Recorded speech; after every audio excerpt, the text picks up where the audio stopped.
आंचल के उस्ताद। नमस्कार, मैं सनी। नमस्कार, मैं नैनिका। जिंदगी की भाग दौड़ में कभी कभी कुछ पल ठहराव भी जरूरी होता है, और संगीत से ज्यादा शानदार और रूहदार चीज और क्या हो सकती है। आंचल के उस्ताद।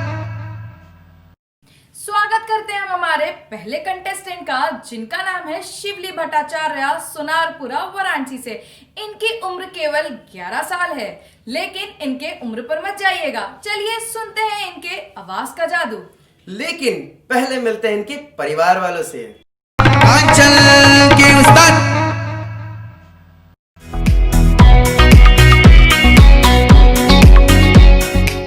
मैं शिवली भट्टाचार्य की मदर हूँ, माँ हूँ उनकी। संगीत की शिक्षा उन्होंने बचपन से ही लेनी शुरू की है। बहुत छोटे समय से ही शिल्पायन में जाना शुरू किया है। वहाँ पे पंडित देवाशीष जी की अभी शिष्या हैं, वहीं से सीख रही हैं। उनसे बहुत प्रोत्साहन मिल रहा है उसको।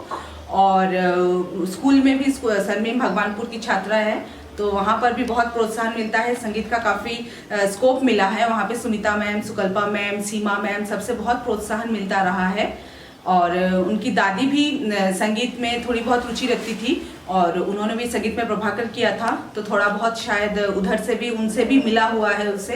आपको क्या लगता है कि अब पूर्वांचल के उस्ताद में उस्ताद बन पाएंगी?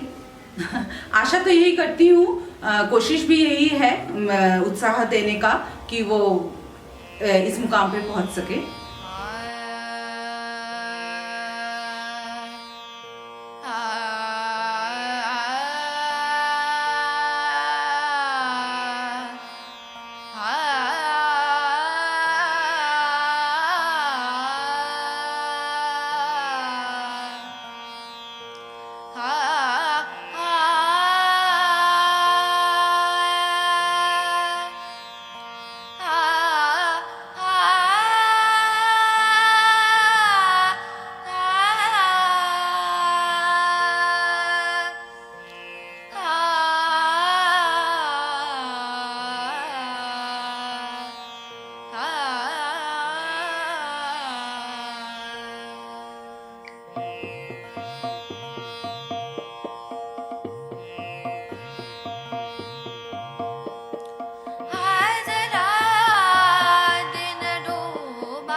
रे ग रे म म गम म रे ग ग रे ग रे म ग म रे ग रे ग म ग रे ग रे सा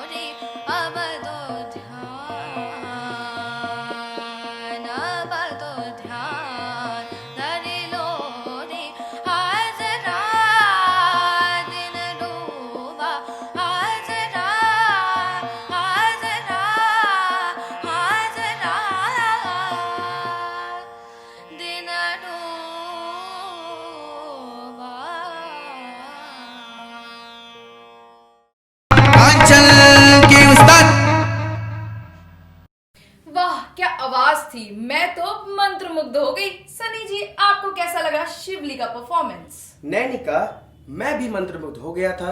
तो आइए इसी कड़ी में हम सुनते हैं अपनी अगली कंटेस्टेंट को, जिनका नाम है अनन्या तिवारी, महमूरगंज, वाराणसी से। ये गाने वाली हैं बाजत बधाई बरसाने में, लेकिन पहले चलिए मिलवाते हैं इनके परिवार वालों से।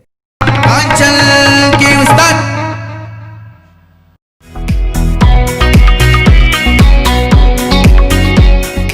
आप अनन्या तिवारी कौन है? मदर हूँ मैं उसके।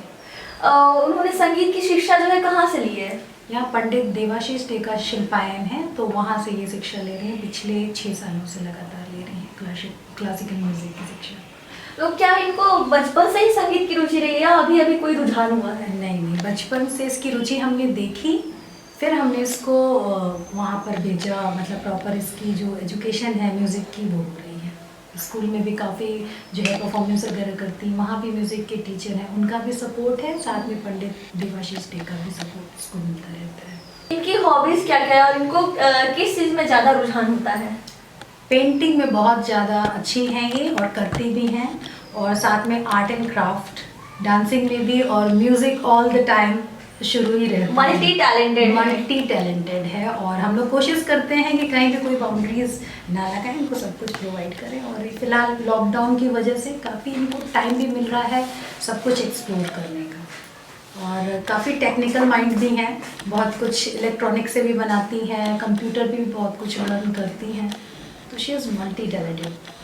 अच्छा, घर परिवार में कोई संगीत से रुचि रखता था या फिर कोई रुचि मेरे यहाँ सब लोगों का है रुचि। मेरी सासू माँ भी बहुत अच्छा गाती हैं, इसकी बड़ी सिस्टर बहुत अच्छा तबला बजाती है, और मैंने भी क्लासिकल सीखा है, थोड़ा बहुत गा गुनगुना लेती हूँ, लेकिन प्रॉपर जो लर्निंग है म्यूज़िक की वो अनन्या कर रही हैं, क्योंकि बनारस में है हम लोग, तो ये शहर भी उस हिसाब का है कि जहाँ संगीत और साहित्य है। हाँ। और बाकी हम लोग लिखने पढ़ने गाने सब लोग हमारे यहाँ वैसे ही हैं, और थोड़े लिबरल माइंड के हैं, सब लोग इस चीज़ को सपोर्ट करते हैं, तो ब्लड में है आई थिंक। तो क्या लगता है अनन्या तिवारी पूर्वांचल के उस्ताद में उस्ताद बन पाएंगी? हाँ, उनकी इच्छा है और हम लोगों की भी इच्छा है। हम लोग बहुत खुश रहते हैं, और दिल्ली भी गई थी और लखनऊ से भी, और दोनों ओर से इनाम पाई है। हॉबीज पेंटिंग वगैरह अच्छा कर लेती है, ये देखे हैं, और पढ़ने में भी ठीक ठाक है। और संगीत तो मेन चीज़ है इसका। धीरजाधर प्राण मिली हानि कृष्ण मुरारी, उहाँ त गंगा जी मिली हैं, उहाँ त गंगा जी मिली हैं, कैला कैला गंगा स्नान मिली हानि कृष्ण मुरारी, धीरजाधर प्राण मिली हानि कृष्ण मुरारी।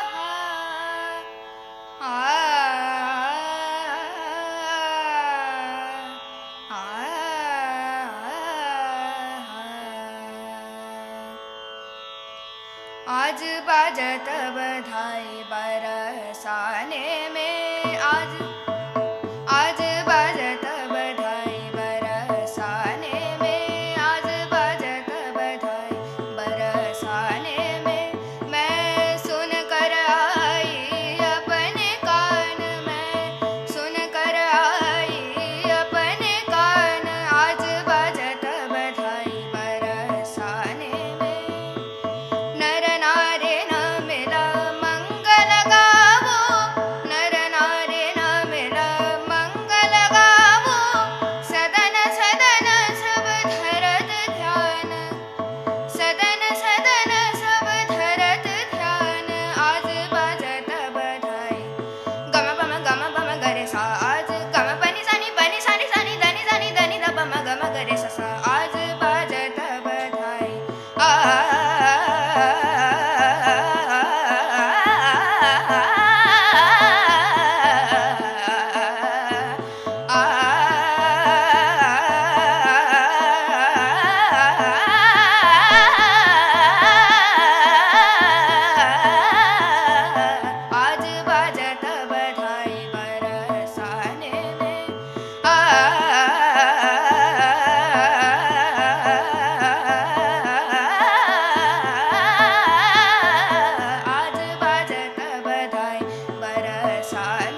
आंचल के उस्ताद।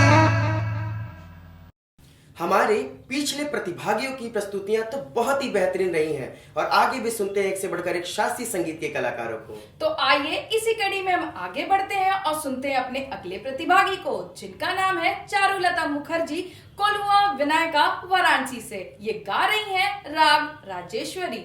इनके साथ तबले पर संगत कर रहे हैं कृष्ण कुमार उपाध्याय। लेकिन पहले मिलते हैं इनके परिवार वालों से। आंचल के उस्ताद।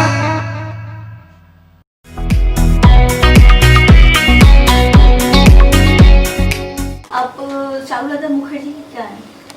मैं उसकी माँ हूँ। उन्होंने जो है संगीत की शिक्षा कहाँ से ली है? संगीत की शिक्षा बचपन में तो मुझसे शुरू की, उसके बाद मुझसे भी सीखती थी और साथ ही जो है डॉक्टर रागिनी सरना, उनसे प्रारंभ हुई और उसके बाद बनारस के या हमारे देश के विख्यात वाग्यकार पंडित देवाशीष डे जी से तालीम प्राप्त की। इनको जो बचपन से रुचि है, क्या इनको संगीत में ही आगे जाने का रुझान है? संगीत में आगे जाने का रुझान है, लेकिन साथ ही साथ जैसे वो पढ़ाई में भी अच्छी है तो वो चाहती है कि किसी और सब्जेक्ट में, जैसे जॉब वगैरह जो करना है या सेटल होना है, वो संगीत के जरिए नहीं लेकिन संगीत से जुड़ी रहेगी और मंच प्रदर्शन संगीत के माध्यम से ज़रूर करेगी। लेकिन जो करियर की बात है या सर्विस की बात है, वो शायद कुछ और फील्ड में करना चाहेगी। कितने भाषाओं में गाया है? संगीत तो बहुत सारी भाषाओं में होती है और खास करके अगर ऐसे बात करें तो संगीत की कोई भाषा ही नहीं होती है, वो दिल तक पहुंचने वाली चीज़ होती है। लेकिन जहाँ तक चारुलता की बात है तो वो अंग्रेज़ी, बांग्ला, हिंदी और कभी कभी जैसे छोटे मोटे कुछ कार्यक्रम होते थे तो प्रादेशिक भाषाओं में भी अलग अलग भाषा में गाई है। एक पिता होने के नाते आप उनको बचपन से देख रहे होंगे, संगीत में उनका कैसा रहा है, मतलब प्रभाव? अब घर में तो संगीत है ही और ये भी संगीत की है, मैं भी संगीत का ही हूँ। तो और मेरी माँ संगीत गाना गाती थी, तो घर में संगीत का माहौल होने के कारण बचपन से उसको संगीत सुनने को मिला है और सुनना बहुत जरूरी है, वो माहौल में पलना बढ़ना बहुत जरूरी है, इसीलिए वो अपने आप होता गया सारा कुछ। क्या लगता है कि चारुलता मुखर्जी पूर्वांचल के उस्ताद में उस्ताद बन पाएंगे? अब ऐसे देखिए, ये सब सांगीतिक जो कंपटीशंस, प्रतियोगिताएं, स्पर्धाएं हैं, इस पे मैं इसको डिस्करेज नहीं कर रहा हूँ, ये सब होना चाहिए, लेकिन इस पे हमको उतना विश्वास नहीं है। ये सब वनडे मैच की तरह है, किसी दिन कोई अच्छा खेलता है, किसी दिन कोई अच्छा खेलता है, और किसी दिन किसी का गला चला तो अच्छा गाया, किसी दिन किसी के गले में खराश है, सर्दी जुकाम है तो गा नहीं पाया, तो इसलिए रिजल्ट बहुत मायने नहीं रखता मेरे लिए।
इस एपिसोड के आखिरी प्रतिभागी को सुनने का वक्त आ गया है और ये पारिवारिक महिला होते हुए भी आज हमारे इस कार्यक्रम का हिस्सा हैं, जिनका नाम है रीना गुप्ता गौदौलिया वाराणसी से। ये गा रही हैं बहुत ही सुंदर फोक। लेकिन पहले मिलते हैं इनके परिवार वालों से और कुछ जानते हैं इनके बारे में। पूर्वांचल के उस्ताद पूर्वांचल के उस्ताद के सिलेक्ट हुए कंटेस्टेंट रीना गुप्ता के घर पे आज हम आए हैं लक्सा मिसिर पोखरा वाराणसी में। आइए हम उनके परिजनों से बात करते हैं। क्या ये पूर्वांचल के उस्ताद में उस्ताद बन पाएंगी? मेहनत तो करनी होगा, भगवान ऊपर वाले जाने।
शास्त्रीय संगीत की शाम को हम देते हैं यही विराम और फिर मिलेंगे आपसे एक नए एपिसोड के साथ रविवार को।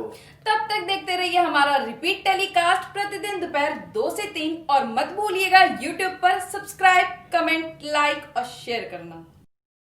आंचल के उस्ताद